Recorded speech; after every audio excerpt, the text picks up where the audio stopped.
El verb haver. El verb haver té dos usos.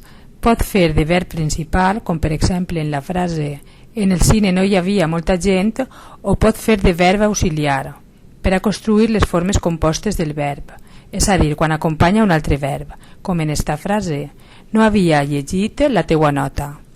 Quan és el verb principal, el verb haver ha de dur sempre, obligatòriament, el pronom i. Vegem-ne uns exemples. A aquestes hores encara hi ha gent treballant. Hi haurà una nova convocatòria d'exàmens? No hi hagué més temps per a parlar amb ella. Ens hem de fixar més quan el verb va en infinitiu, gerundi i participi, perquè sovint oblidem posar el pronom. Mireu la forma correcta en les frases següents. En una frase amb el verb en infinitiu, dins de la sala no podia haver-hi tanta gent. Amb gerundi, sobre ploure tant, continuen havent-hi problemes de reg. I amb el participi, en el curs hi ha hagut molt bon ambient. En canvi, el pronomen no acompanya sempre el verb haver, només és necessari quan substituïx el complement directe. Exemples.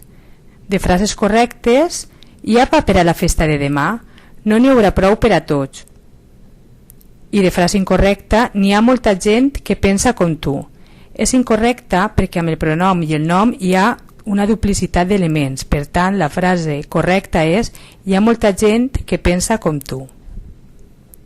Finalment, recordeu que les formes havera, haveres, haverem, havereu i haveren no són correctes. Les formes correctes són haguera, hagueres, haguerem, haguereu i hagueren, amb G. Exemples. És incorrecte dir hauria pogut arribar a hora si l'haveres despertat abans. La forma correcta seria hauria pogut arribar a hora si l'hagueres despertat abans. Finalment, per acabar, recordeu, el verb haver, usat com a verb principal, sempre ha de dur el pronom feble i. En canvi, només porta el pronom feble en quan substituïx el complement directe. I no oblideu que la forma havera no és normativa.